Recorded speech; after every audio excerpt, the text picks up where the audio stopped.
Hello दोस्तों। तो मैं आज आपको एक्सप्लेन करने जा रहा हूँ इंट्रोडक्शन टू लीनियर पॉलिनोमियल्स। तो चलिए स्टार्ट करते हैं और समझते हैं कि लीनियर पॉलिनोमियल्स क्या होता है। हम बेसिक से स्टार्ट करेंगे, ठीक है।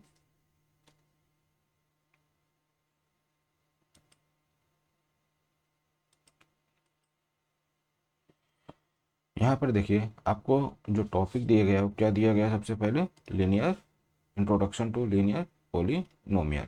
तो अब देखिए, लीनियर पॉलिनोमियल्स क्या होता है उसके बारे में हमें थोड़ा सा समझना है और इसके कुछ एप्लीकेशंस जो हैं वो हमें सीखना है। जैसे आपको यहाँ पे दिया गया इंट्रोडक्शन में आपको एक एग्जांपल समझाया गया है। Raju went to a shop where there were scale sealed boxes of different colours on sale. देखिए, पेन है और पेंसिल है, ठीक है।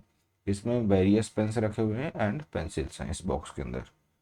फिर क्या आपसे बोला है, the shop owner told him that the red box have 4 pens. Red box में कितने पेन हैं आपके पास? 4 पेन है। 4 pens each and blue boxes have 5 pencils. और इस ब्लू बॉक्स में कितने हैं? 5 पेंसिल हैं। Okay. Now if Raju what x red box, कितने बॉक्स खरीदना है? X red box. तो टोटल पेन कितने हो जाएंगे इसके पास? अगर इसके पास नंबर ऑफ ये बॉक्सेस कितने हैं? एक्स हैं, ठीक है। नंबर ऑफ बॉक्स कितने हैं? एक्स है। और ब्लू बॉक्स कितने हैं इसके पास? टोटल वाई हैं। How can be quickly figure out the total quantity of pens and pencil? Also, if he got 3 extra pens free, how many pens and pencils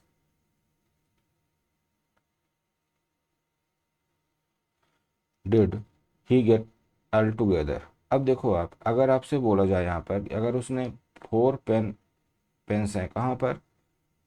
her box में, और total उसने x box खरीदा, तो total pen कितने खरीद लिया उसने? 4x। Pencil खरीद लिया कितना उसने? 5y।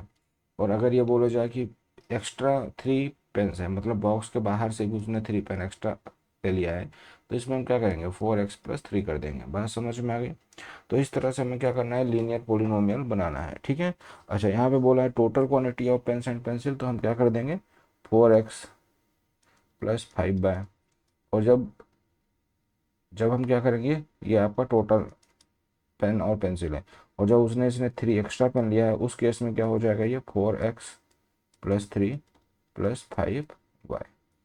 ओके, इस तरह से हमें क्या बना लेना है? इक्वेशंस को बनाना है। Observe that the x red box will have 4x pen and y blue boxes will have 5y pencils. Also he got 3 extra pens free. तो यहाँ से आपसे बोला है x red boxes will have 4x pens and by blue boxes will have 5 by pencils. Also he got 3 extra pens free. Thus the total number of pens and pencils is given by algebraic expression 4x plus 5 by plus 3. In this example 4x, 5 by and 3 are the term.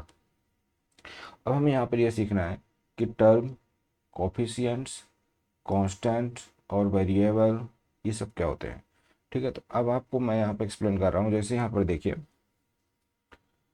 Just minute में इसको erase कर दो पहले, फिर मैं देखते हैं।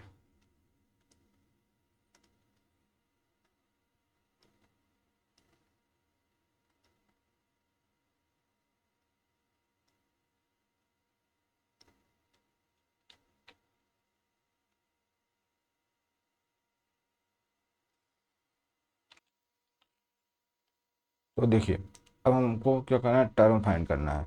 तो टर्म फाइंड करने के लिए जैसे हमारे पास क्या लिखा हुआ है यहाँ पर? 4x, 5y+3। तो इसमें टर्म कैसे आइडेंटिफाई करना है? तो टर्म आइडेंटिफाई करने के लिए आपको क्या करना है? हमें यह ध्यान रखना है कि टर्म में जो है हमेशा प्लस और माइनस ही टर्म को सेपरेट आउट करेंगे। प्लस और माइनस, कभी भी मल्टीप्लाई और डिवाइड सेपरेट नहीं करेंगे। तो यहाँ से देखिए, 4x, यहाँ से अगर हम स्टार्ट करते हैं, इसके साइन ले कंसिडर करते हैं, तो यहाँ से लेकर के नेक्स्ट जो साइन आ रहा है उसके पहले तक हम क्या करेंगे? पहली टर्म हमारी होगी। फिर इस प्लस से लेकर के इस वाले प्लस के पहले तक हमारा क्या होगा? दूसरी टर्म होगी। और यहाँ से लेकर के इस प्लस से लेकर के यहाँ तक क्या होगा? हमारा तीसरा टर्म होगा। तो टर्म आइडेंटिफाई करना आपको आना चाहिए। ओके। अब आपसे पूछा है number 4 and 5 are the coefficient of x and y. तो अगर हमें क्या करना है, अब ये हमारे पास टर्म आ गई है 4x 5y और 3।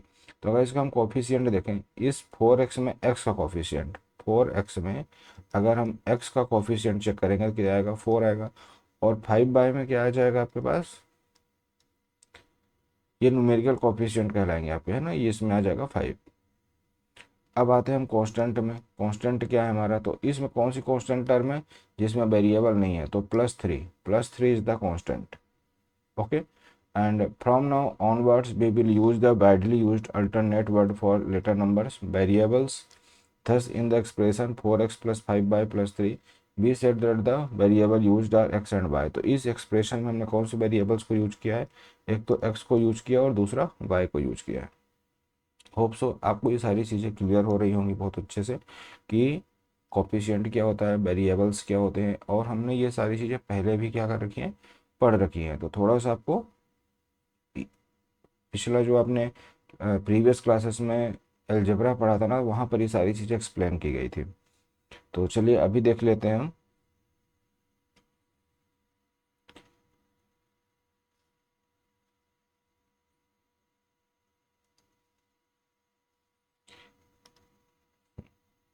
अब देखिए यहाँ पर एग्जाम्पल टू आपसे क्या बोला गया है। देखिए पहला एग्जाम आपको ये जो यहाँ पे एक्टिविटी से बताया गया है कि पेन और पेंसिल को हमें किस तरह से क्या करना है, हमें अपने टोटल पेन फाइंड करने हैं और टोटल पेंसिल फाइंड करनी है। और उसके बाद अगर टोटल आपसे पूछा है कि उसने कितना ऑब्जेक्ट या जितने ऑब्जेक्ट आप उसने परचेस किए हैं वो हमें 4x प्लस 5y प्लस 3 से समझ में आ जाएगा।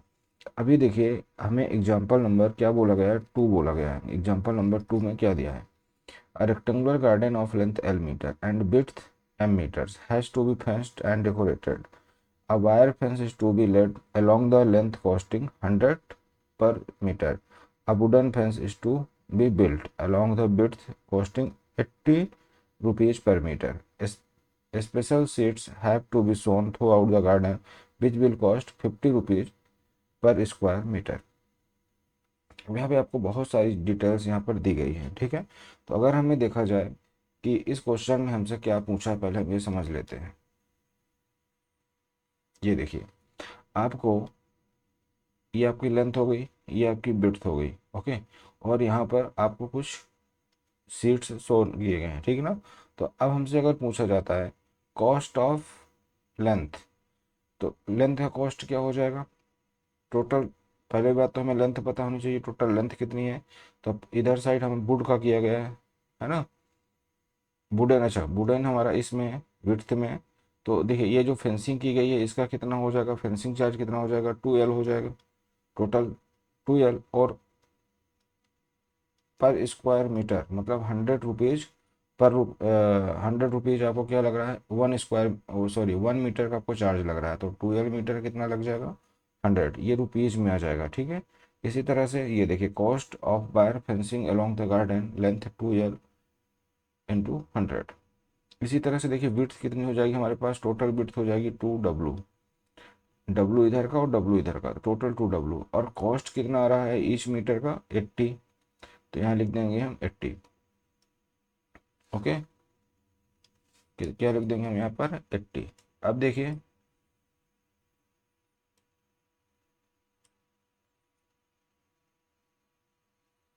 यहाँ पर cost of wooden fencing along the garden, ये हो गई हमारे पास 160W।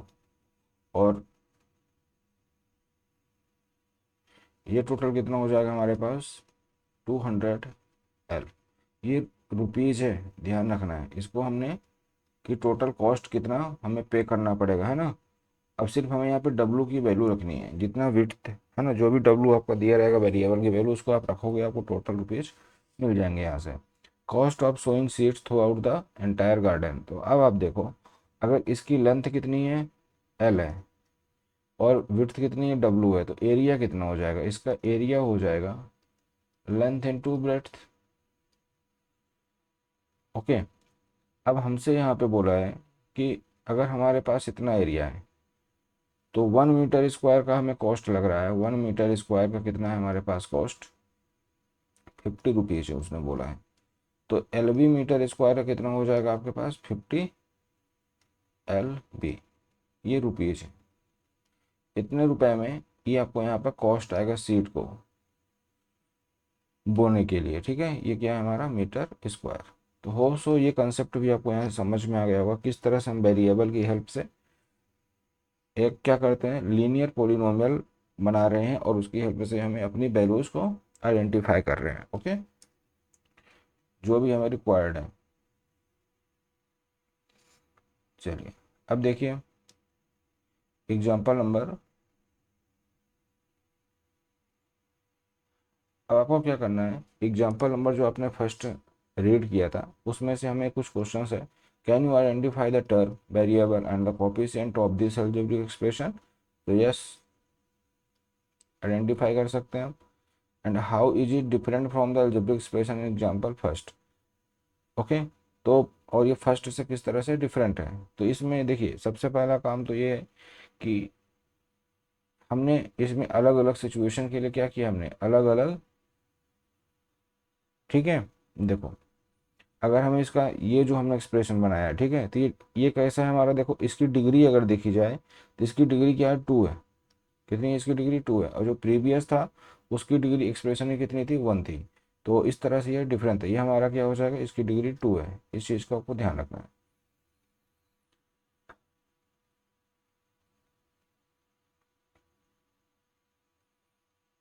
Example third, example third के साथ अगर हम जाते हैं तो a wire of length 20 centimetre is bent in different ways to form rectangle. For example we can have a rectangle with length 7 centimetre and width 3 centimetre. देखिए एक wire है हमारे पास, वायर कितना है हमारे पास, 20 सेंटीमीटर का है। जो वायर की लेंथ है,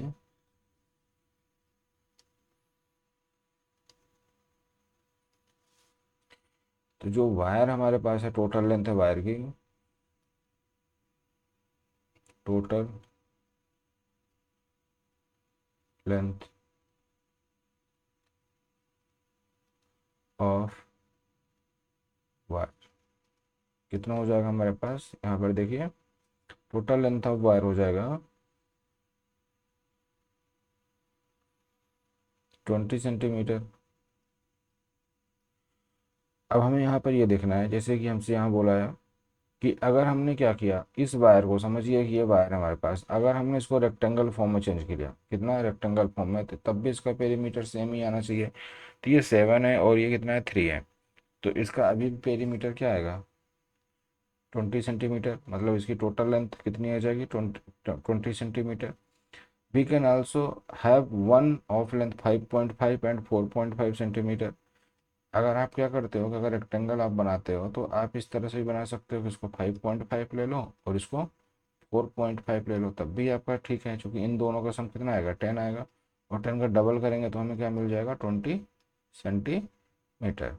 इन ईच केस हमें सेम जो वायर की लेंथ थी वही हमें यहाँ पर अचीव हो रही है। तो can you right an expression for the area of such rectangle. तो क्या आप इसके लिए लिख सकते हो, तो बिल्कुल आप लिख सकते हो कि आपको एरिया, एरिया के लिए आपको क्या लिखना है, एक एक्सप्रेशन लिखना है। तो कैसे लिखोगे आप, देखो लेंथ, लेंथ क्या होना चाहिए, अगर आपने क्या लिया, एक्स लिया है, तो ब्रेड्थ क्या होगा, in the term of x 10 - x। Okay, अगर आपने इसको 5 लिया है तो यहाँ पे वैल्यू रख दोगे तो आपको ब्रेड्थ आ जाएगा।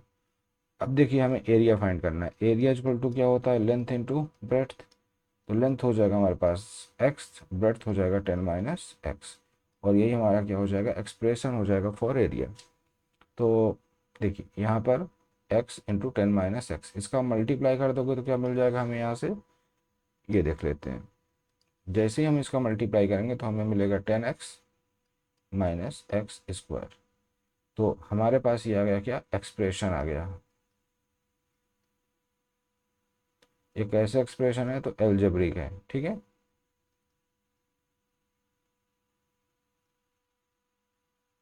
एल्जेब्रिक एक्सप्रेशन है।